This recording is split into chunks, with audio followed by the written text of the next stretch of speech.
Sai academy of physics की online classes में आपका स्वागत है। आज हम करने वाले हैं वॉल्यूम इंटीग्रल के बारे में।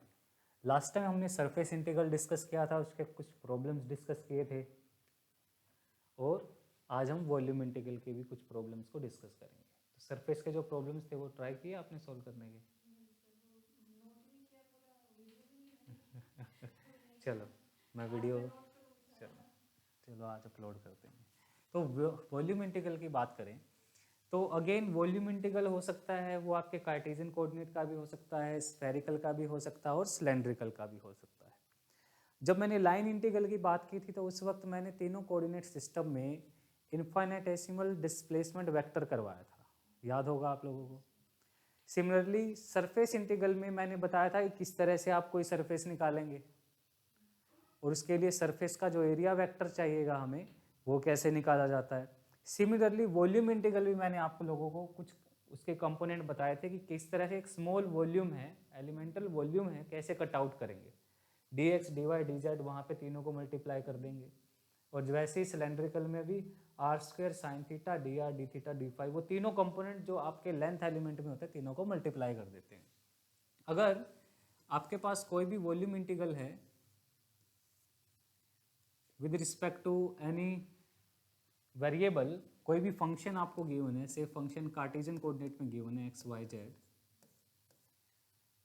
तो इसका जो वॉल्यूम इंटीग्रल होगा वो क्या होगा, dx dy dz, इसका वॉल्यूम इंटीग्रल हो जाएगा। क्लियर। सिमिलरली अगर फंक्शन आपको गिवन है स्फेरिकल पोलर कोऑर्डिनेट में, जनरली वॉल्यूम को हम डी टाउ से रिप्रेजेंट कर देते हैं, this is equal to f of x y z d tau. Similarly अगर आपको फंक्शन गिवन है स्फेरिकल पोलर कोऑर्डिनेट में आर थीटा फाई में, तो इसका वॉल्यूम इंटीग्रल क्या होगा, ये एलिमेंट कितना होगा, ये एलिमेंट आपका हो जाएगा that f of r theta and phi, कितना लिखेंगे बेटे, r square sine theta d r D theta D phi. Similarly अगर आपका सिलेंड्रिकल कोऑर्डिनेट में हुआ फंक्शन गिवन है जो in form of r phi and z, तो यहाँ आर कौन सा है, यहाँ पे आर आपके स्फेरिकल कोऑर्डिनेट में ओरिजिन से डिस्टेंस है पॉइंट का, सरफेस के पॉइंट का, और ये क्या है, ये रेडियस है सिलेंडर का। ठीक है, तो ये perpendicular distance from z axis होती है। तो इसमें कितना हो जाएगा बेटे, f of r phi z कितना होगा वॉल्यूम एलिमेंट, लेंथ एलिमेंट याद है, लेंथ एलिमेंट कितना था, कार्टेशियन के में था आपका, कार्टेशियन में था dx I cap dy J cap dz k cap. Spherical में कितना था, dr r cap I cap J cap k cap x cap y cap z cap, same thing. ठीक है, dr r cap plus R D theta theta cap plus are sine theta D phi phi cap. और Z में कितना था आपका cylindrical coordinate में, D are cap plus R D phi phi cap plus D z Z cap. तो इसमें हम इन तीनों को मल्टीप्लाई कर देते हैं तो आपका कार्टेशियन में आ गया वॉल्यूम एलिमेंट, इन तीनों को मल्टीप्लाई करते हैं तो आपका स्फेरिकल कोऑर्डिनेट सिस्टम में आ गया, इन तीनों को मल्टीप्लाई करेंगे तो किस में आ जाएगा, सिलेंड्रिकल में। सिलेंड्रिकल में कितना बनेगा देख के बताओ, r D phi d z, ये आपका सिलेंड्रिकल में वॉल्यूम एलिमेंट हो जाएगा। क्लियर। एक प्रॉब्लम करते हैं और एक वॉल्यूम इंटीग्रल को सोल्व करते हैं। तो हमें जो प्रॉब्लम गिवन है उसमें हमें एक वॉल्यूम इंटीग्रल निकालना है इस फंक्शन का ओवर द गिवन प्रिज्म। ये आपका प्रिज्म दे रखा है जो एक्स एक्सिस पे 1 पे कट कर रहा है, वाई पे भी 1 पे और जेड पे 3 पे कट कर रहा है। तो इसका वॉल्यूम इंटीग्रल कैसे निकालेंगे, क्योंकि कार्टेशियन कोऑर्डिनेट में दे रखा है आपका सिस्टम, तो we will calculate integral t dot d tau और t की वैल्यू रखेंगे तो ये हो जाएगा आपका x y z square into में क्या हो जाएगा, डी टाउ को क्या लिखेंगे, dx dy dz। आपके तीन यहाँ पे x y z तीनों के रिस्पेक्ट में इंटीग्रल हो रहा है। जब इस इंटीग्रल को सोल्व करेंगे तो आप यहाँ पे इस पॉइंट का ध्यान रखना कि यहाँ पे जो आपका x और y कोऑर्डिनेट है ये दोनों के दोनों एक साथ वेरी कर रहे हैं, ठीक है। x और y यहाँ पे दिख रहा है साफ, दोनों क्या है, डिपेंडेंट है, ठीक है। यहाँ पे ऐसा तो है नहीं कि इस रीजन पे आपका x और y आपका कांस्टेंट हो, x चेंज हो रहा है तो y भी चेंज हो रहा है। तो हमें क्या चाहिए, इस रीजन में पहले ये एरिया निकाल लेते हैं और इस एरिया के साथ फिर z के रिस्पेक्ट में और एरिया हम निकाल देंगे, z के रिस्पेक्ट में और इंटीग्रेट कर देंगे। तो जब मैं इस रीजन को इंटीग्रेट करूंगा तो आपको इस बात का ध्यान देना है कि आपके x y और z में कोई डिपेंडेंसी तो नहीं है। तो यहाँ पे साफ दिख रहा है कि ये जो लाइन है x और y स्ट्रेट लाइन है, ठीक है, ये डिपेंडेंसी है यहाँ पे x और y में। तो इसका इक्वेशन हमें निकालना पड़ेगा। स्ट्रेट लाइन का इक्वेशन क्या होगा, स्ट्रेट लाइन का इक्वेशन होगा x और y में y इज इक्वल टू, क्या इक्वेशन होता है बेटा, y is equal to mx plus c. m क्या हो जाएगा, y2 माइनस y1। ये कोऑर्डिनेट्स क्या हैं, इसके कोऑर्डिनेट्स हैं 0 1 0, इसके कोऑर्डिनेट्स क्या होंगे 1 0 0। तो यहाँ पे y2 minus y1 1 minus 0 divided by x2 minus x1 0 minus 1 into x, y equal to m x plus c. C क्या होता है, y इंटरसेप्ट, y एक्सिस पे कहाँ कट कर रही है, तो y पे 1 पे लाइन कट कर रही है तो 1 आ जाएगा। इसको सोल्व करोगे तो you will get y is equal to minus x plus 1, y equal to minus x plus 1 और x इक्वल टू कितना आ गया 1 माइनस वाई। x कैसे वेरी कर रहा है, 1 माइनस वाई के अकॉर्डिंग वेरी कर रहा है। तो आप यहाँ पे पहले x के रिस्पेक्ट में जो इंटीग्रल है उसे सोल्व कर लो, you will get integral z square d z. Z कहाँ से कहाँ वेरी कर रहा है, z तो लीनियरली वेरी कर रहा है। पहले मैं इस रीजन का इंटीग्रेट कर रहा हूँ, फिर यहाँ से ऊपर तक इंटीग्रेट कर दूंगा। तो z varies from 0 to 3। y कैसे वेरी कर रहा है, या तो आप y को x की फॉर्म में ले आओ या x को y की फॉर्म में ले आओ, दोनों चॉइस आपकी। y कैसे वेरी कर रहा है, y वेरीज फ्रॉम 0 to 1। यहाँ पे क्या आ जाएगा y dy, पर जो x है x कैसे वेरी कर रहा है, x varies from 0 to 1 minus y. x का ये लिमिट होगा, x का variation in terms of y आ जाएगा और क्या बचेगा यहाँ पे x dx आपका रह गया, x dx। तो इसे इंटीग्रेट करेंगे तो क्या आएगा, z स्क्वायर को इंटीग्रेट करेंगे आएगा आपका z cube by 3। z cube by कितना आएगा 3, z क्यूब बाय 3 आएगा यहाँ से और लिमिट 0 to 3। इसको हमें सोल्व करना पड़ेगा क्योंकि यहाँ से y आएगा, y के रिस्पेक्ट में ये टर्म हो रहेगी, तो ये होगा 0 to 1 y dy। x का इंटीग्रेशन क्या होगा बेटा, एक्स स्क्वायर बाय, और x की लिमिट क्या है 0 to 1 माइनस वाई। ये केस तभी होएगा जब क्या होगा आप में x और y या दो कोऑर्डिनेट में डिपेंडेंसी अगर आपको दिखे, दोनों के दोनों आपके देखो यहाँ पे वेरी कर रहे हैं एक साथ में according to this straight line. तो क्या बनेगा यहाँ से, you will get 27/3 into integral 0 to 1 y dy। अभी y के साथ और टर्म भी है, यहाँ से आएगी, क्या आएगी यहाँ से 1 minus y square by 2, by 2 को यहाँ ले जाते हैं, यह आ जाएगा आपका 9/2 इंटीग्रल 0 to 1। कितना बनेगा बेटा, ये बनेगा आपका, इसको इसके साथ प्रोडक्ट करेंगे क्या आएगा y into 1 plus y square minus 2y into d y. 9/2 0 to 1 क्या बनेगा y plus y cube minus 2y square dy। यहाँ से आ जाएगा आपका 9/2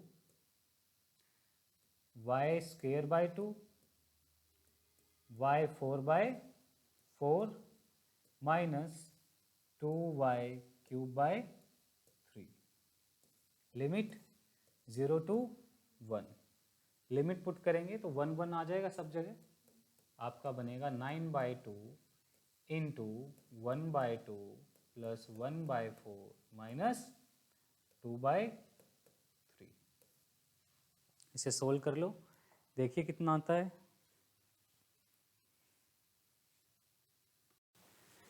इसे सोल्व करके क्या आ जाएगा, 3/8 आ जाएगा। ठीक है, ये इसका क्या हो गया, वॉल्यूम इंटीग्रल हो गया। नेक्स्ट टर्म क्या है, अच्छा मैंने सिलेंड्रिकल स्फेरिकल कोऑर्डिनेट के अंदर यूनिट वेक्टर्स के बारे में आपको नहीं बताया।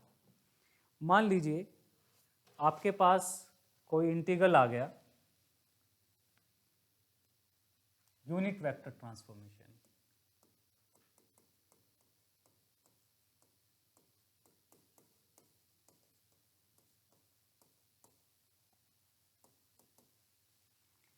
कंसीडर कीजिए, मान लें आपके पास कोई इंटीग्रेशन है, किस तरह से, that integration is r d theta r cap, ये इंटीग्रेशन मैंने आपको दे दिया।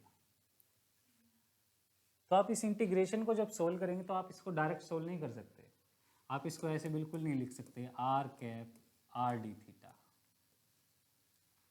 ये यूनिट वेक्टर भी इस इंटीग्रेशन का पार्ट है, यानी r कैप को हम अदर कंपोनेंट्स की फॉर्म में भी लिख सकते हैं।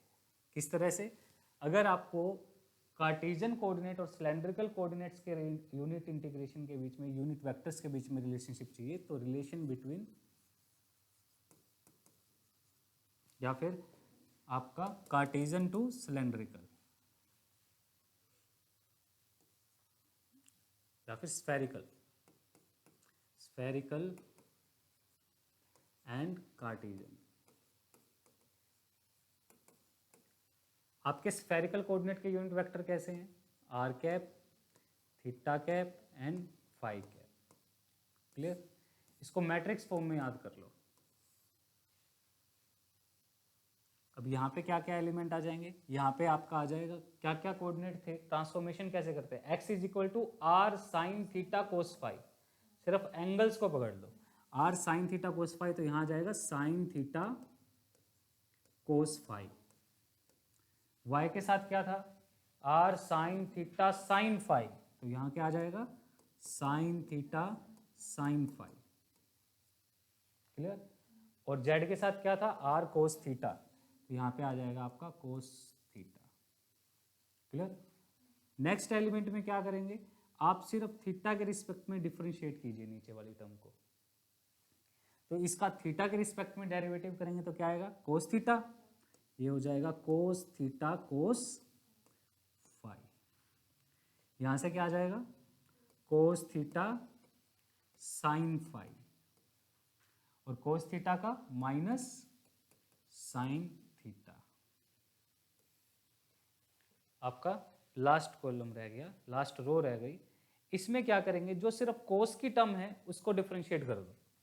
कोस फाई का डिफरेंशिएशन क्या होगा, minus sine phi, sine phi का क्या होगा, कोस फाई, और यहाँ पे कोई टर्म ही नहीं है तो जीरो, इधर आ जाएंगे आपके आई कैप, जे कैप एंड के कैप। तो क्या रिलेशनशिप आ गया यूनिट वेक्टर्स में, यहाँ से आप रिलेशनशिप देखेंगे तो r vector equal to what, r vector is equal to sine theta cos phi i cap, product करो, और sine theta sine phi j cap plus cos theta k cap. आप यहां पे इस यूनिट वेक्टर को replace करेंगे, that r cap is now written as this, क्योंकि आपके पास थीटा की भी टर्म्स आएंगी बहुत सारी। ठीक है, फिर इसको आप इंटीग्रेट करोगे। सिमिलरली थीटा कैप को क्या लिखेंगे, कोस theta cos phi i cap, हो गया ना ट्रांसफॉर्मेशन यूनिट वेक्टर्स का। अगर इसका रिवर्स करना है आपको, आई जे के कैप दे रखे हैं और sine r cap theta cap phi cap में आप उसको यूनिट वेक्टर कन्वर्ट करना चाहते हैं, तो आप क्या लिखेंगे, इधर इधर आ जाएगा आपका आई कैप जे कैप के कैप। इस मैट्रिक्स का ट्रांसपोज कर दो, ट्रांसपोज करेंगे तो आपका रो क्या बन जाएगा, फर्स्ट रो फर्स्ट कॉलम में आ जाएगा, ये आ जाएगा sine theta cos phi, sine theta sine phi और कोस थीटा। याद करने का तरीका भी बता रहा हूँ साथ के साथ में। सेकंड रो आपका सेकंड कॉलम बन जाएगा, क्या हो जाएगा यहाँ, cos theta cos phi cos theta sine phi and minus sine phi minus sine theta. और आपकी लास्ट रो लास्ट कॉलम बन जाएगा minus sine phi cos phi zero. यहाँ क्या आ जाएगा, r cap theta cap and phi cap. याद हो जाएगी ये मैट्रिक्स। आपको अगर वो एलिमेंट याद है, कन्वर्जन याद है, तो उससे याद हो जाएगा। R sine theta cos phi, y होता है r sine theta sine phi, z होता है आर कोस थीटा। आर हटा दो, नीचे सिर्फ थीटा वाली टर्म्स का डेरिवेटिव, उसके नीचे सिर्फ फाई वाली टर्म्स का डेरिवेटिव। डन। अब कर लेते हैं सिलेंड्रिकल एंड कार्टेशियन में।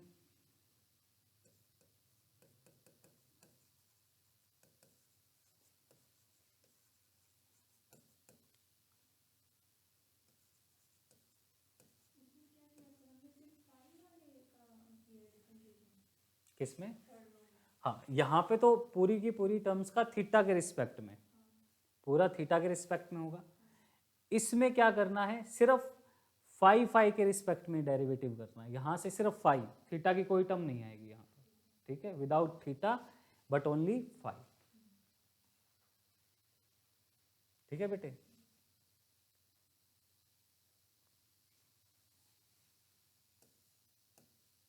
कार्टेशियन यूनिट वेक्टर्स, इसी तरह से यहाँ पे भी मैट्रिक्स बनेगी आर फाई एंड जेड के बीच में। क्या क्या मैट्रिक्स एलिमेंट रहेंगे, यहाँ रहेगा बेटा cos theta sorry cos phi sine phi, done. तो यहाँ हो जाएगा minus sine phi cos phi, clear है। और यहाँ पे आपका हो जाएगा जीरो, यहाँ पे भी आपकी टर्म क्या रहेगी, जीरो, डायगोनल डायगोनल एलिमेंट रहेंगे यहाँ पे वन, जीरो जीरो। क्या क्या टर्म थी उसमें, x इज इक्वल टू क्या था, r cos phi, y equal to क्या था, आर साइन फाई, z तो फाई पे डिपेंडेंस थी नहीं तो वो जीरो। यहाँ पे क्या आ जाएगा, इसका डेरिवेटिव माइनस साइन फाई, इसका डेरिवेटिव कोस फाई, ये टर्म क्या रहेगी जीरो।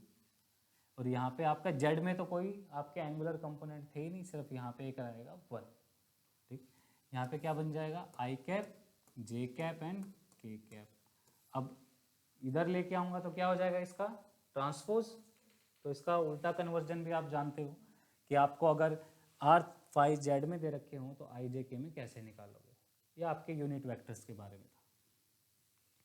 नेक्स्ट जो आ जाती है स्टडी, वो आ जाती है आपके जो कुछ और थ्योरम्स हैं, मैं कुछ और न्यूमेरिकल दे देता हूँ एक बार आपको करने के लिए, आपको वॉल्यूम इंटीग्रल के लिए, ठीक है। Write down, for example find the volume of sphere, find volume of sphere. Sphere का वॉल्यूम कैसे निकालेंगे, सिंपल वॉल्यूम निकालना है स्फीयर का, कोई आपको स्फेरिकल बॉडी दे रखी है, किसी वेक्टर पे नहीं निकालना, सिंपल स्फीयर का वॉल्यूम निकालना है। तो वॉल्यूम ऑफ स्फीयर आप निकालेंगे, that integral over d tau हो जाएगा, this will be integral over d tau को स्फेरिकल कोऑर्डिनेट में क्या लिखते हैं, r square sine theta d r D theta D phi.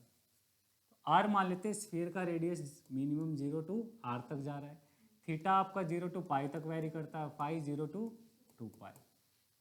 तो यहाँ से क्या आएगा, you will get integral 0 to r r square d r, integral 0 to pi sine theta d theta and integral 0 to 2 pi d phi. ठीक है, ये integral बार बार आता है आपका 0 to पाई साइन थीटा, इसकी वैल्यू 2 होती है। ठीक है, इसे याद ही कर लो।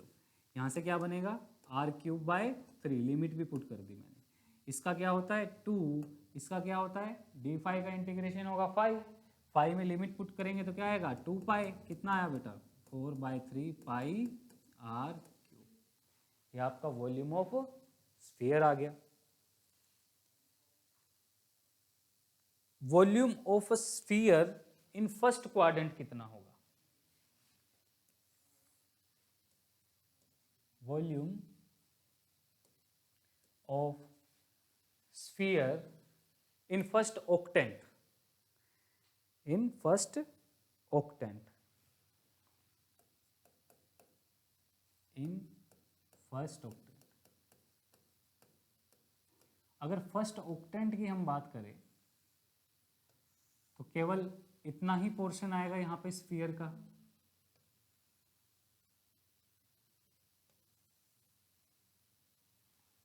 क्लियर? ये एक सॉलिड स्फीयर का, एक ऑक्टेंट का पोर्शन है सॉलिड स्फीयर का। इस पूरे का वॉल्यूम निकालना है हमें। इसका वॉल्यूम कैसे निकालेंगे? अगेन इंटीग्रल करेंगे, बस लिमिट्स में चेंजेस होंगे। क्या आ जाएगा integral r² dr sine theta d theta D phi. यही होगा integral r² dr sine theta D phi. r की लिमिट क्या है? आपका रेडियस तो वही 0 to लेके सरफेस तक जा रहा है, maximum capital R, 0 to capital R। अब थीटा देखो कहां से कहां वेरी कर रहा है। आपका थीटा मिनिमम वैल्यू क्या है 0, वो भी z एक्सिस के साथ, और मैक्सिमम कितना जा रहा है थीटा आपका इस प्लेन पे, XY प्लेन पे। ये कितना है π/2। तो आपका थीटा वेरीज फ्रॉम 0 to π/2। और फाई कितना वेरी कर रहा है? यहाँ पे 0 x एक्सिस के साथ, और मैक्सिमम कहाँ तक जा रहा है y तक।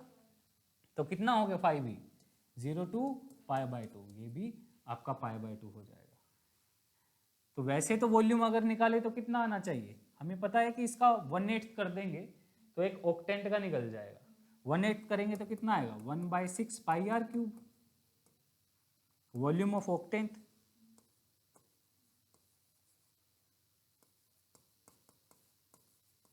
तो यहीं से भी यही आना चाहिए। तो कितना होगा इसका integration? This is r³/3 sign theta d theta 0 to π/2। इसको इंटीग्रेट करो, देखो कितना आता है, बताओ फटाफट। 0 to पाई तो आपका आता है 2। थीटा मैंने पाई, देखो पाई कैसे जाएगी, ये देखो थीटा ये एंगल होता है बेटे, यहाँ पे थीटा कितना एक्स जेड एक्सिस के साथ 0। मैक्सिमम ये आपका कहाँ तक जा रहा है XY प्लेन तक, नीचे तो नहीं जा रहा ना, यहाँ तक जा रहा है ना मैक्सिमम थीटा, तो इसी रीजन में। और ये क्या है π/2।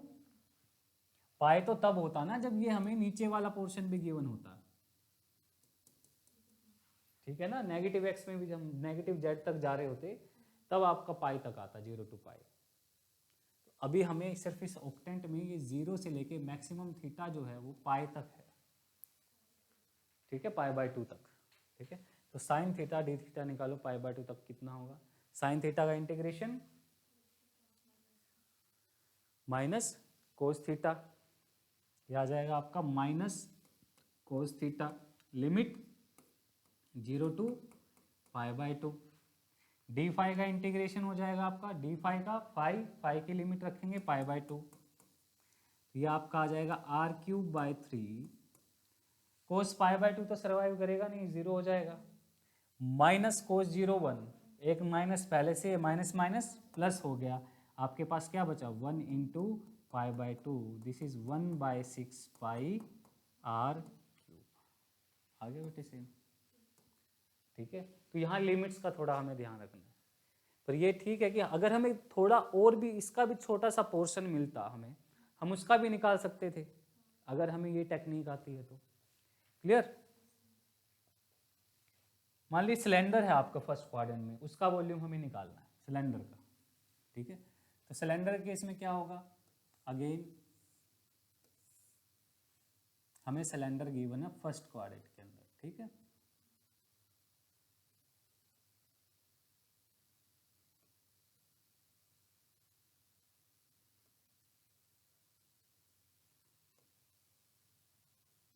ऐसे ही होगा, ठीक है। ये आपका x, y एंड z। तो सिलेंडर के केस में आपका क्या होगा इंटीग्रेशन, वॉल्यूम ऑफ सिलेंडर कितना होता है बेटे, that is r d phi and dz, r d phi dz, ठीक है। सॉरी थीटा लिख दिया, r d फाई dz। मान लीजिए इसकी मैक्सिमम हाइट है वो 0 to h तक है, ये इसकी हाइट, रेडियस मैक्सिमम जा रहा है इसका कैपिटल R तक, ठीक है। तो यहाँ से बताओ मुझे लिमिट क्या क्या हो जाएगी, इंटीग्रल r dr हो गया, ठीक है। r dr, रेडियस कितना वेरी कर रहा है 0 to कैपिटल R तक, इंटीग्रल d फाई, फाई देखो फाई कितना वेरी कर रहा है, फाई वेरी कर रहा है आपका यहाँ तक 0 होता है, फाई 0 से कहाँ तक जा रहा है, अप टू π/2 तक, तो फाई की लिमिट हो गई 0 to π/2, और z की लिमिट कितनी होगी 0 to मैक्सिमम हाइट कितनी है h तक आपकी हाइट हो जाएगी। तो कितना आएगा, this will B r²/2, integration solve करेंगे तो लिमिट यहाँ पुट करेंगे तो कितना आएगा π/2, और यहाँ पुट करेंगे तो dz का इंटीग्रेशन z, लिमिट पुट करेंगे h, तो कितना आया पाई r²h/4। Volume of sphere, volume of cylinder क्या होता है πr²h, यही होता है ना। अगर मैं पूरे सिलेंडर का अगर निकालता, पूरे सिलेंडर का अगर मैं निकालूं तो पूरे सिलेंडर के केस में क्या हो जाएगा बेटा, लिमिट r तो वही रहेगा 0 to r, फाई क्या होगा, फाई आपका पूरा 0 to 2π तक रोटेट हो जाएगा, उस केस में यहाँ पे आपको क्या मिल जाएगा 2π। पूरे सिलेंडर के लिए निकालेंगे तो ये हो जाएगा आपका r²/2, इसका इंटीग्रेशन यहाँ 0 to 2π तक वेरी करेगा, तो इनटू में क्या आ जाएगा 2π इंटू हाइट h, क्या आया πr²h। इसका फोर्थ पार्टीशन जो होगा वो क्या हो जाएगा आपका πr²h/4। क्लियर। नेक्स्ट करते हैं हम कुछ फंडामेंटल थ्योरम्स जो इंटीग्रेशन में यूज होती है। नेक्स्ट है fundamental theorems for gradient, divergence and curl. तो इन तीनों की जो फंडामेंटल थ्योरम्स है बहुत हेल्पफुल होती हैं टिपिकल इंटीग्रेशंस को सोल्व करने में। तो सबसे पहले हम डिस्कस करते हैं फंडामेंटल थ्योरम फॉर ग्रेडियंट के लिए, for gradient.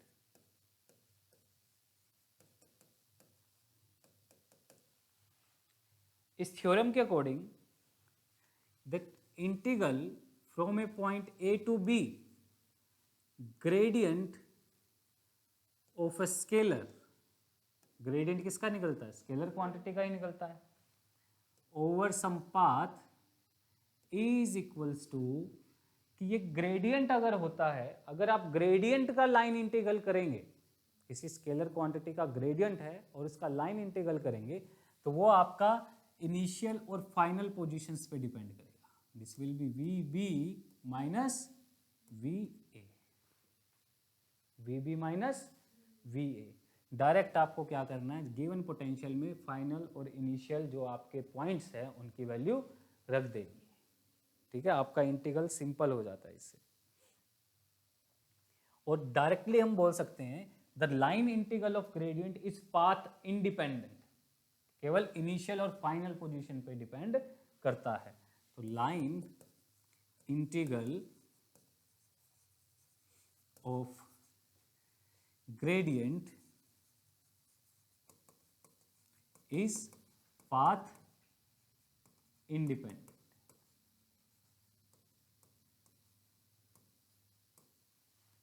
Line integral of an integral is path independent.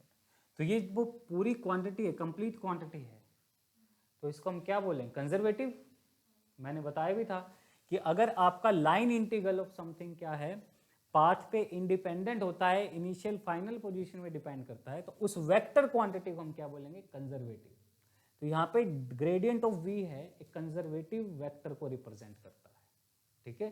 क्योंकि फाइनली क्या होगा, आप स्केलर के ऊपर डेल ऑपरेटर लगाओगे, एक वेक्टर क्वांटिटी आएगी, दूसरा, अगर आप एक साइक्लिक सरफेस के लिए, साइक्लिक आपका कोई लाइन इंटीग्रल है, क्लोज्ड आपका वो लाइन इंटीग्रल है, तो उस केस में आपका क्या होगा, इनिशियल और फाइनल पोजीशन तो एक ही होंगी, तो उस केस में आपका लाइन इंटीग्रल क्या हो जाएगा, 0। घूम फिर के वहीं आओगे, यहाँ पे तो क्या है, आप पॉइंट ए से बी पे जा रहे हो, तो इसका लाइन इंटीग्रल सोल्व करोगे वी का क्या आ जाएगा, v b minus v a. और यहाँ पे अगर आपका क्लोज्ड है, पाथ आपका क्लोज्ड है, तो क्लोज्ड पाथ के लिए आपका क्या हो जाएगा, लाइन इंटीग्रल 0, यही ए है यही बी, ठीक है, सेम ही है वैल्यू। नेक्स्ट जो थ्योरम है वो है theorem for divergence.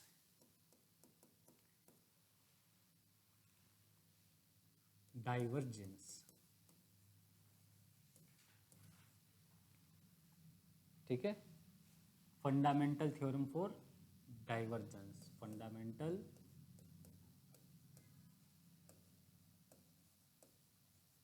Theorem for divergence. नहीं ऐसे चलता है थोड़ा, ठीक है, डाइवर्जेंस। तो डाइवर्जेंस की थ्योरम है, इसको हम और क्या बोलते हैं, this is also called Gauss divergence theorem.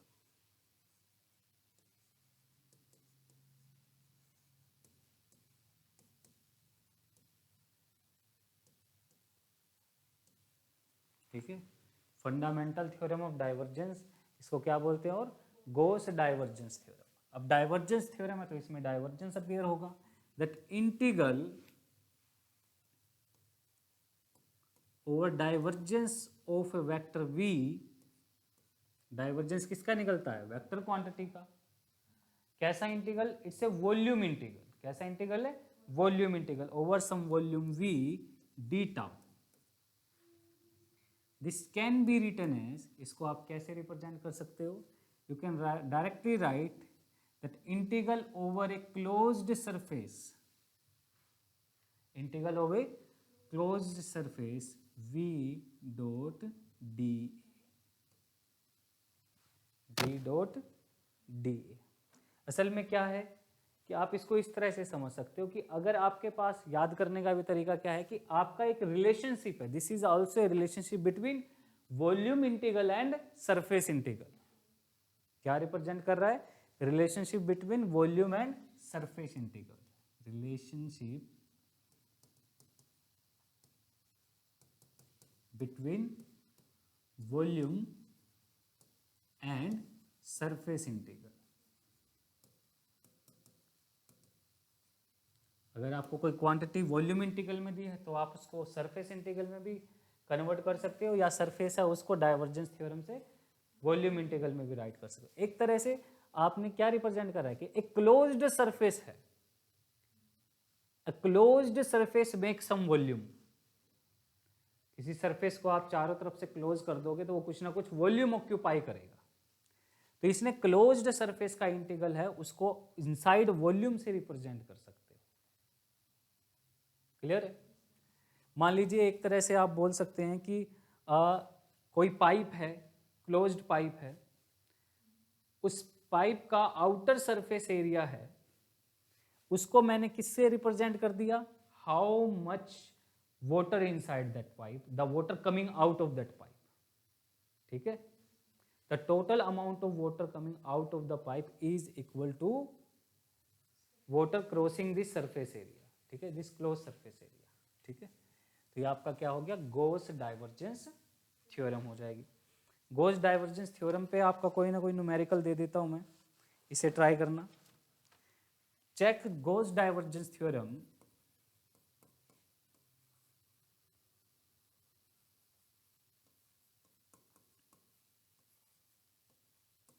Theorem for,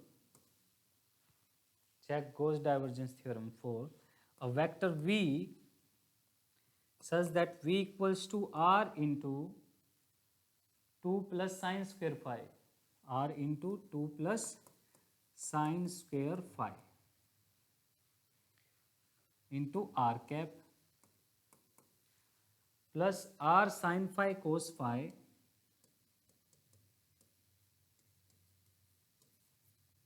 phi cap plus 3z z cap. Clear? Over the surface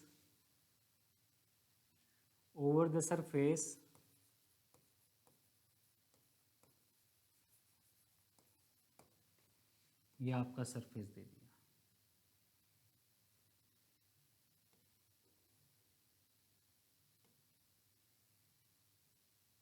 कौन सा कोऑर्डिनेट सिस्टम है? आर फाई एन जेड, ये आपका सिलेंड्रिकल कोऑर्डिनेट सिस्टम हो जाएगा। ये वैल्यू दे रखी है आपको 2, 2 एंड 5। क्लियर? मुझे गॉस डाइवर्जेंस थ्योरम इसके लिए वेरीफाई करना है, यानी left hand side equal to right hand side prove करना है। ठीक है? देखिए इससे क्या आपका थोड़ा इंटीग्रल प्रैक्टिस भी हो जाएगा किस तरह से किया जाता है। देखिए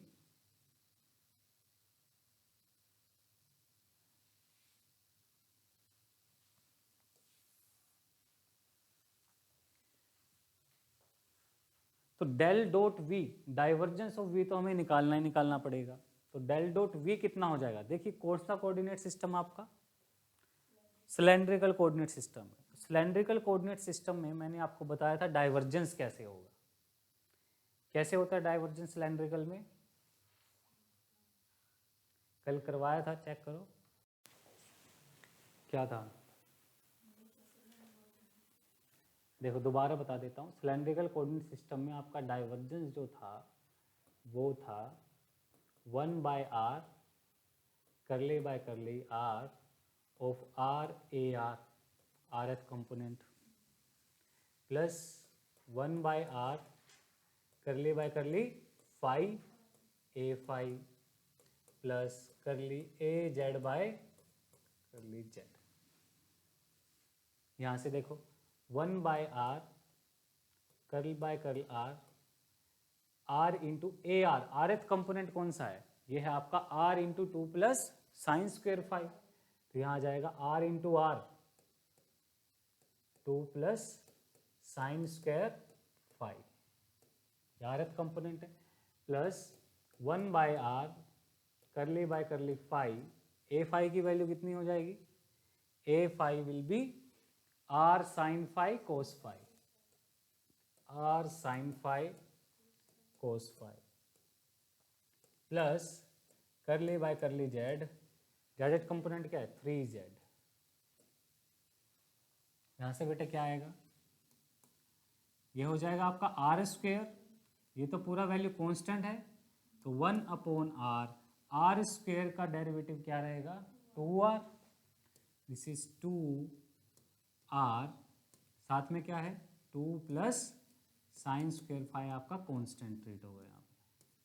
ठीक, प्लस ये भी आ रहा है, ये भी आ रहा है, ये तो कैंसिल हो जाएगा क्योंकि फाई के रिस्पेक्ट में डिफरेंशिएशन है। इसको आप 2 से मल्टीप्लाई करो, 2 से डिवाइड करो। तो 2 से मल्टीप्लाई करेंगे, 2 से डिवाइड करेंगे तो 2 साइन फाई कोस फाई क्या होता है? Sign 2 phi. 3z का डेरिवेटिव 3। यहाँ से क्या आएगा? r से r आपका कैंसिल हो जाएगा। You will get 4 plus 2 sine square phi. Next term यहाँ से क्या आएगी? 1/2 साइन 2 फाई का डेरिवेटिव कोस 2 फाई, 2 फाई का derivative 2।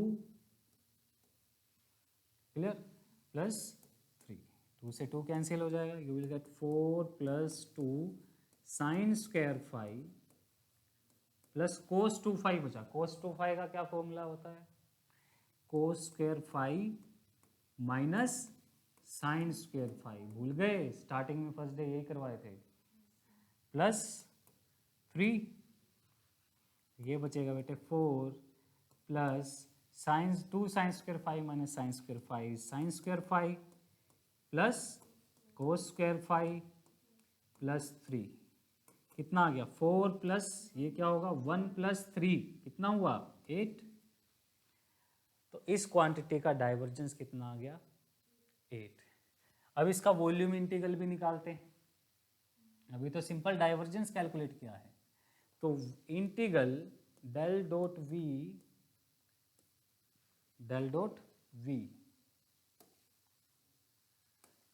D tau is equal to del dot v का वैल्यू कितना है 8। Integration in cylindrical coordinate system है, सिलेंड्रिकल में r D phi d z, ये आपके इंटीग्रल टर्म होंगी। आर देखो कहाँ से कहाँ वेरी कर रहा है, इसका जो रेडियस है देखो कितना है 2, रेडियस क्या है 2, तो r varies from 0 to 2। Phi कहाँ से कहाँ तक वेरी कर रहा है, phi varies from 0 to pi by 2, phi angle है ना, 0 से कहाँ तक जा रहा है पाई बाई 2, तो 0 to pi by 2। Third term क्या है D z, Z varies from 0 to 5, तो सोल्व करके आएगा 8, आर का derivative integration r square by 2, r square by 2 limit 0 to 2 into phi का phi limit 0 to pi by 2, z का d z का z limit 0 to 5, कितना आ जाएगा बेटे 8 इंटू 2 स्क्वायर बाय 2, कितना बचा 2, यहाँ से पाई बाय 2, यहाँ से 5, दिस इज 40 पाई, क्या है यहाँ से 40 पाई आया। ये तो हमने आपका लेफ्ट हैंड साइड चेक कर लिया, राइट हैंड साइड और चेक करो। राइट हैंड साइड पे क्या आता है, राइट हैंड साइड में क्या है सरफेस इंटीग्रल है, राइट हैंड साइड में क्या है सरफेस इंटीग्रल।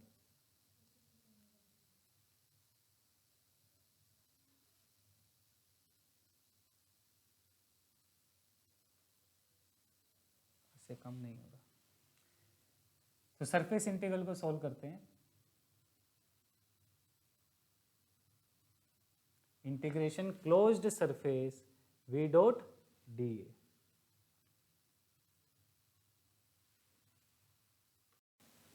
सरफेस इंटीग्रल मैंने करवा रखा आपको। सरफेस इंटीग्रल जब मैंने लास्ट टाइम करवाया था तो आप यहाँ देखिए सारा सरफेस, कौन कौन से सरफेस होंगे, फर्स्ट सरफेस, बैक साइड में सेकंड, ये थर्ड, नीचे फोर्थ,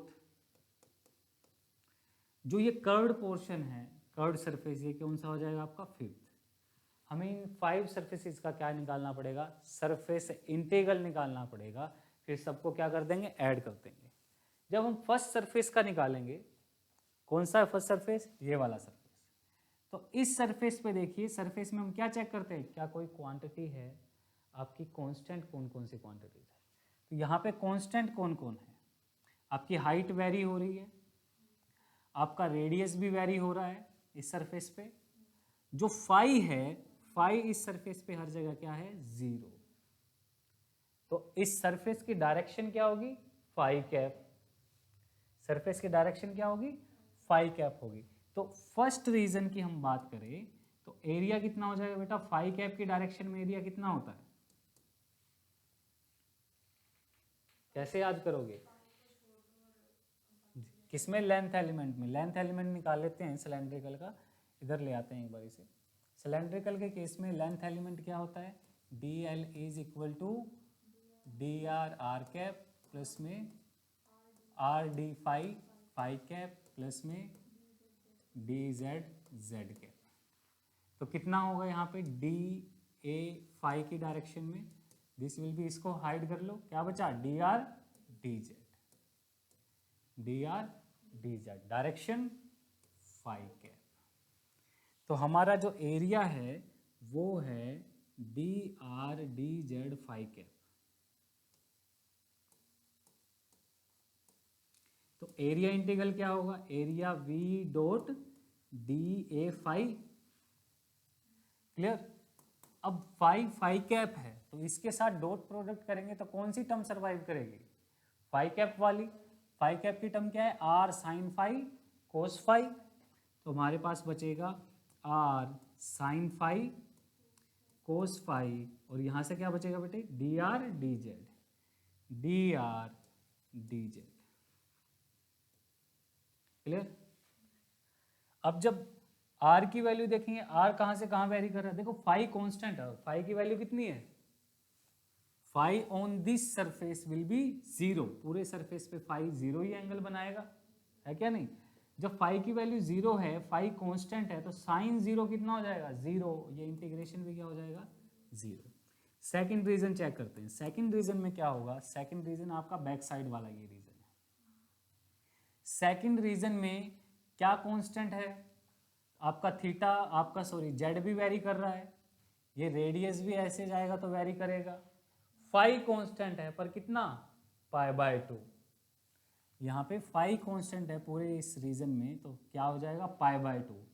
अब दोबारा अगेन ये टर्म आपकी सामने आएगी, ये टर्म सामने आएगी, तो यहाँ पे साइन π/2 रखेंगे पर साथ में कोस π/2 भी रखेंगे, तो सेकंड रीजन में भी इंटीग्रल क्या होगा, v dot d a will be 0 in second region. अब आ जाओ थर्ड रीजन में, थर्ड रीजन में देखो क्या क्या वेरी कर रहा है। थर्ड रीजन में बेटे ये आपका r वेरी कर रहा है, ये आपका फाई वेरी कर रहा है ना इस थर्ड रीजन में, अपर रीजन में, लेकिन क्या कांस्टेंट है, z इक्वल टू 5 आपका कांस्टेंट है। अब z की डायरेक्शन में एरिया वेक्टर निकालो, z की डायरेक्शन में अगर हम एरिया वेक्टर निकाले तो कितना होगा, डी ए जेड, कितनी वैल्यू आएगी अगर z की डायरेक्शन में निकाले तो, देखिए इसको हाइड कर लेंगे, क्या बचेगा, डी आर डी फाई, क्या बचेगा, d r D phi. Direction z cap, direction क्या रहेगी आपकी, जेड कैप, और जेड कैप का जब इसका डॉट प्रोडक्ट होगा वेक्टर के साथ, कौन सी टर्म सरवाइव करेगी, जेड कैप का डॉट प्रोडक्ट इसके साथ होगा तो जेड कैप की टर्म सरवाइव करेगी, क्या बचेगा, सिंपल 3z, 3z, जेड की वैल्यू कितनी 5, 3z into r D phi into r D phi. Z की वैल्यू पुट कर देते हैं, जेड की वैल्यू आपकी 5 है तो 15 आ जाएगा बाहर, इंटीग्रेशन बचेगा r and d phi. R की वैल्यू कितनी वेरी कर रही है, r varies from 0 to 2, 0 to 2, 5 varies from 0 to π/2, 0 to π/2, तो कितना आएगा 15 into r square by 2 into π/2, कितना आ गया π/15 पाई, 15 पाई आपका यहाँ से वैल्यू आ जाएगी सरफेस 3 पे। क्लियर। अगेन जब सरफेस 4 की बात हम करते हैं, जो आपका बेस है वहाँ पे आपका आर भी वेरी कर रहा है, दिख रहा है हर डायरेक्शन में, आपका फाई भी वेरी कर रहा है 0 to π/2, कौन कांस्टेंट है, जेड, और जेड की वैल्यू कितनी है 0, यहाँ पे हाइट कितनी है इसकी 0, जेड इक्वल टू 0। अब इसी इंटीग्रल में दोबारा से रिपीट होगा पर जेड की वैल्यू क्या होगी 0, तो रीजन 4 के लिए क्या आ जाएगी वैल्यू बेटे, for region 4 this integral v dot d a will be 0। अब कौन सा रीजन रह गया, रीजन 5, सिर्फ क्या रह गया, रीजन 5। तो रीजन 5 के लिए सोल्व करते हैं, region 5 this is equal to, region 5 में आपका इंटीग्रल क्या आ जाएगा v डॉट डी। अब रीजन 5 में आप देखो कौन कांस्टेंट है, रीजन 5 में ये जो कर्व्ड पोर्शन है हर एक पॉइंट पे आपकी रेडियस कांस्टेंट है बेटे। देखो इस कर्व्ड पोर्शन में यहाँ से यहाँ तक जाएंगे 5 वेरी करेगा 0 to π तक, आपकी हाइट भी है इस कर्व्ड पोर्शन में वो भी वेरी करेगी 0 to 5 तक, लेकिन जो इस कर्व्ड पोर्शन का आउटर पोर्शन का जो आपका क्या है सरफेस का रेडियस जो है हर पॉइंट पे क्या रहेगा सेम रहेगा, तो रेडियस कांस्टेंट है तो डी ए आर निकालना है हमें। अब रेडियस कांस्टेंट है तो बताओ यहाँ से क्या आएगा, डी ए आर, इसको हाइड कर लेंगे, क्या बचा r D phi d z, क्या बचेगा r D phi d z. तो ये आ जाएगा आपके पास integral v dot r D phi d z, direction r cap. अब डायरेक्शन आर कैप है तो आर कैप का आर कैप के साथ डॉट प्रोडक्ट क्या होगा 1, यही सर्वाइव करेगी। कौन सी टर्म सर्वाइव करेगी, r 2 plus sine square phi. इसको सोल्व करते हैं, हमारे पास आएगा r 2 plus sine square phi integration, यहाँ पे एक और आर है पहले से तो इसको आर स्क्वायर लिख दूं, क्या बचेगा d phi d z. 5 varies from 0 to और d z varies from 0 to 5, pi by 2 आएगा बेटे, ठीक है। और आर है, आर की वैल्यू कितनी है, आर का वैल्यू रेडियस है 2 है, तो आर की वैल्यू भी यहाँ पुट कर देंगे, हमारे पास आ जाएगा आर का स्क्वायर 2 का square 4 integral 0 to pi by 2 0 to pi by 2। अब यहाँ पे दो टर्म्स हो गई ना, प्लस का साइन लग गया, एक है 2 times d phi by d z, ठीक है 0 to 5, यहाँ क्या आ जाएगा 2 times d phi d z plus integral over sine square phi, क्या आ जाएगा डी फाई डी जेड। इस इंटीग्रल को ही हमें सोल्व करना है। इसे सोल्व करेंगे तो हमारे पास आएगा 25 पाई, कितना आ जाएगा 25 पाई आ जाएगा। अब पूरे क्लोज करेंगे, सभी को ऐड करेंगे तो एक टर्म ये सर्वाइव की है 15 पाई प्लस 25 पाई, कितना हो गया 40 पाई। और वॉल्यूम इंटीग्रल से भी कितना आया था हमारे पास 40 पाई आया था, तो यहाँ से क्या क्लियर है आपका गॉस डाइवर्जेंस थ्योरम, यहाँ से हमने सेटिस्फाई करवा दिया, उसको प्रूव कर दिया, ठीक है। कुछ क्वेश्चन है आपके लिए, लिखो। ये कुछ क्वेश्चन है आपको ट्राई करने हैं। वेक्टर दे रखा है v, उसका डाइवर्जेंस कर्ल निकालना है और वेरीफाई करना है गॉस डाइवर्जेंस थ्योरम को, यानी कि आपको left hand side equal to right hand side दिखाना है। लेफ्ट हैंड साइड में क्या होगा, सिंपल इसका वॉल्यूम इंटीग्रल होगा, रेडियस 0 to r तक वेरी कर रहा है, आपका थीटा में चेंजेस है 0 to पाई तक ही जा रहा है, पाई बाई 2 तक, और फाई 0 to 2 पाई तक रहेगा। सेम सरफेस क्या करना है, आपको दो तरह के सरफेस दिख रहे हैं यहाँ पे, हेमिस्फीयर है एक तो आपका कर्व्ड सरफेस, दूसरा आपका ये बेस, दो सरफेस है, दोनों का इंटीग्रेशन करना है। सिमिलरली इसमें एक कोन गिवन है जो एक स्फीयर से काटा गया है, ठीक है, तो उसका टॉप दे रखा है, स्फेरिकल पोर्शन अलग से दे रखा है, तो इस कोन के रिस्पेक्ट में आपको करना है। यहाँ पे क्या हो रहा है, जब इसका वॉल्यूम इंटीग्रेशन करेंगे तो वॉल्यूम इंटीग्रेशन में थीटा वेरी करेगा, रेडियस तो जाएगा 0 to r तक ही, थीटा वेरी करेगा 0 to 30 तक, ठीक है, और जो आपका फाई वेरी करेगा, फाई देखिए, फाई आपका कंप्लीट रोटेशन अभी भी इसका 0 to 2 पाई तक आपका फाई आपका रोटेट करेगा। क्लियर है।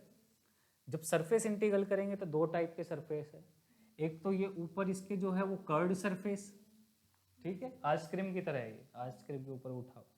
दूसरा सरफेस ये है कोन का साइड का सरफेस, ठीक है। अब साइड के सरफेस पे कांस्टेंट कौन है, थीटा इज कांस्टेंट, हर एक पॉइंट पे कोन के आपका 30 डिग्री रहे, ठीक है। तो इससे आपको वेरीफाई करना है दोनों क्वेश्चंस को। अब देखते हैं next fundamental theorem, Stokes theorem.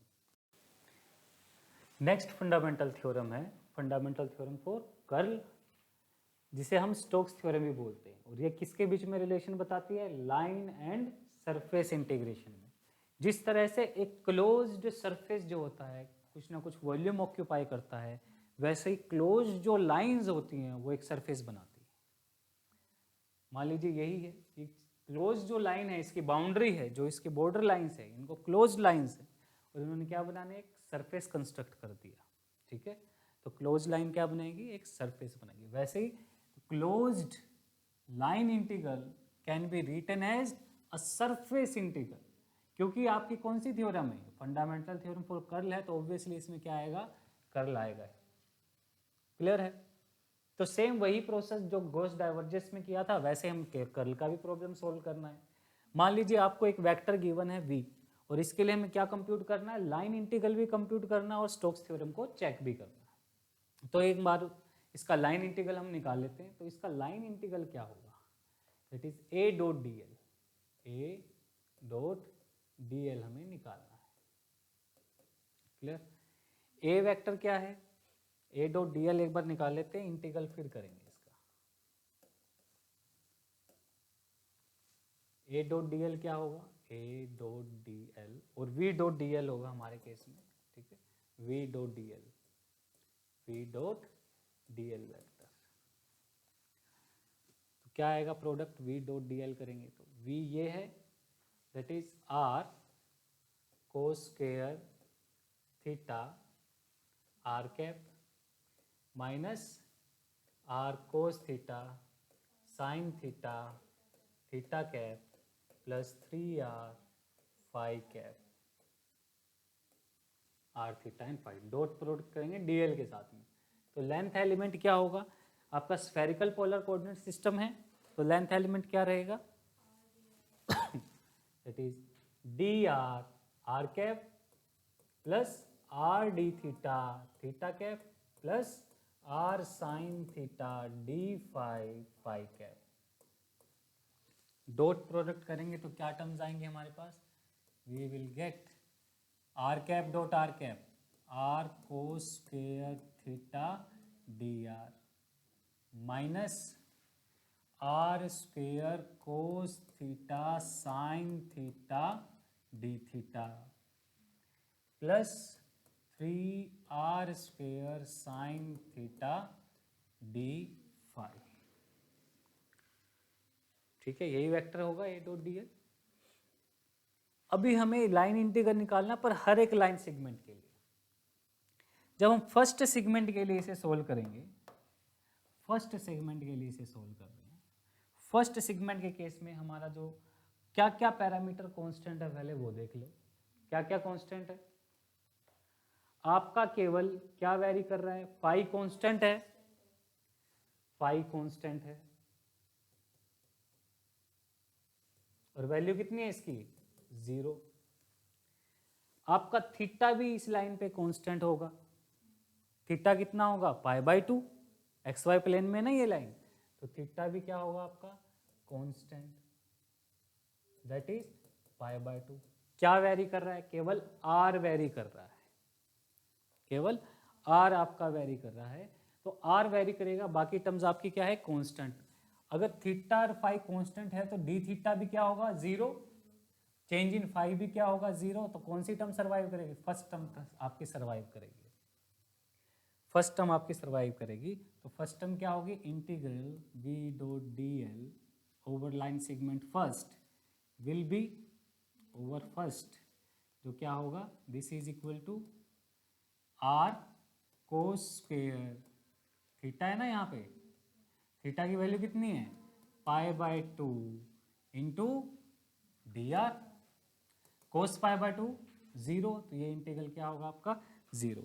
Second reason की जब बात करेंगे तो सेकंड रीजन में क्या होगा, क्या क्या कांस्टेंट है देखो यहाँ पे। सेकंड रीजन में बेटे आपका r कांस्टेंट है, आपका फाई वेरी कर रहा है, जो थीटा है वो आपका π/2 वो भी कांस्टेंट है, क्योंकि एक्स वाई प्लेन में ही है ना ये, फाई फाई वेरी कर रहा है, तो r कांस्टेंट, तो वैल्यू कितनी, r की वैल्यू होगी 0 to 1, रेडियस 1 ही है, equal to 1, theta is π/2, phi आपका वेरी कर रहा है, तो phi theta constant r constant, तो ये दोनों इंटीग्रल क्या होंगे 0, dr एंड d थीटा, केवल फाई वेरी कर रहा है, तो क्या बचेगा आपके पास, you will get that integral over second region, your second line will be v dot d l is equals to, आपके पास बचेगा 3r square sine π/2 d phi, और r की वैल्यू कितनी है 1, तो आपके पास बचेगा r इज 1 3d5 और फाई कहाँ से कहाँ तक वेरी कर रहा है 0 to π/2। क्या आंसर आएगा बेटा 3π/2 आएगा। ठीक है, आपका आंसर होगा 3π/2। नेक्स्ट रीजन देखते हैं, रीजन 3। रीजन 3 में क्या क्या कांस्टेंट है, आपका जो r है वो वेरी कर रहा है। जब ऊपर की तरफ जाएंगे तो थीटा भी वेरी करेगा। अब तो ये आपका जेड एक्सिस में जाने लग गया ना, तो थीटा भी वेरी करेगा, आर भी आपका वेरी करेगा। आर तो कर्व्ड होता है ना, तो ये आर आपका वेरी कर रहा है। और फाई फिक्स है, क्योंकि ये वाली जो लाइन है कहाँ है आपकी जेड वाई प्लेन में, तो यहाँ पे फाई आपका फिक्स है। यहाँ पे फाई कितना होता है बेटा इस जगह π/2, तो फाई आपका कांस्टेंट है।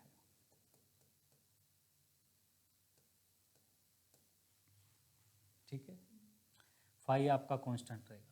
लेकिन कौन वेरी कर रहा है, आर भी वेरी कर रहा है और थीटा भी। अब दो वेरिएबल्स है, दो वेरिएबल को तो हम नहीं सोल्व कर सकते।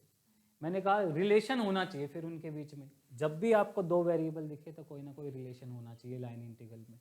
तो इनमें क्या रिलेशनशिप हो सकता है,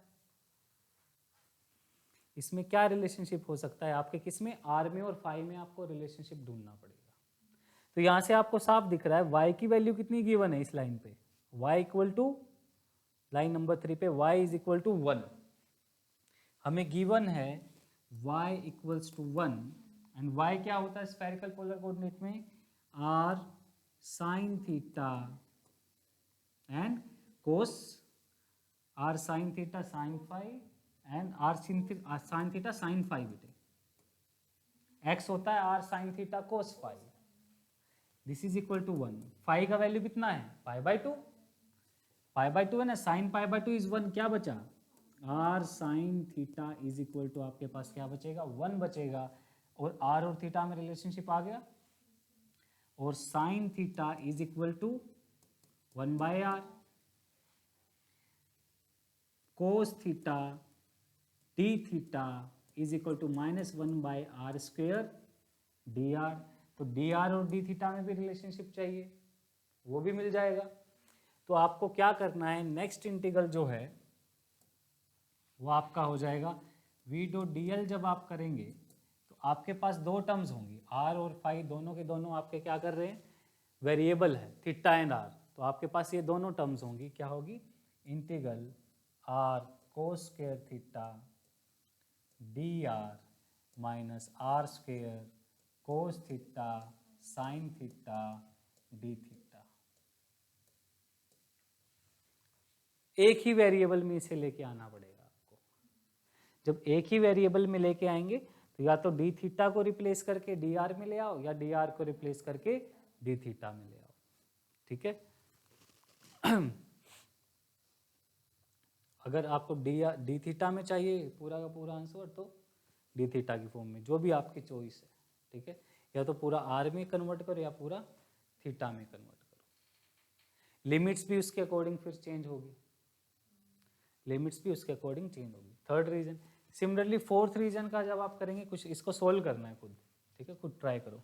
फोर्थ रीजन में आपका रेडियस चेंज हो रहा है जैसे जैसे आप सेंटर की तरफ आ रहे हैं, लेकिन थीटा मेंटेन है, फिक्स है theta angle with z axis, change ही नहीं हो रहा है एंगल तो।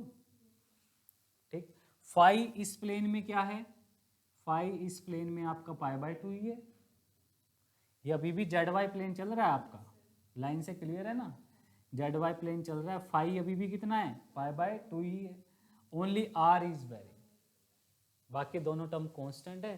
तो आपका डी थीटा डी फाई ये दोनों के दोनों टर्म्स क्या हो जाएंगी 0, केवल r वेरी कर रहा है, फर्स्ट टर्म आएगी। ठीक है, जिसमें थीटा की वैल्यू है वो आपको देखना पड़ेगा, थीटा कांस्टेंट है तो कितना है निकाल सकते हो ना यहाँ से थीटा। ये डिस्टेंस कितना दे रखा है, ये डिस्टेंस आपको दे रखा है 2, ये डिस्टेंस कितना दे रखा है 2 दे रखा है। ये डिस्टेंस कितना दे रखा है आपको 1। तो अब आप थीटा निकाल सकते हो, टेंजेंट थीटा क्या हो जाएगा परपेंडिकुलर अपॉन बेस। ठीक है, चलिए ये थे आपके फंडामेंटल थ्योरम्स। नेक्स्ट क्लास में हम स्टार्ट करेंगे फंडामेंटल थ्योरम्स के अलावा कुछ वेक्टर इंटीग्रल होते हैं जो आपके डायरेक्ट डेल्टा फंक्शन से ही सोल्व होते हैं। नेक्स्ट क्लास में हम डायरेक्ट डेल्टा फंक्शन को भी स्टडी करेंगे।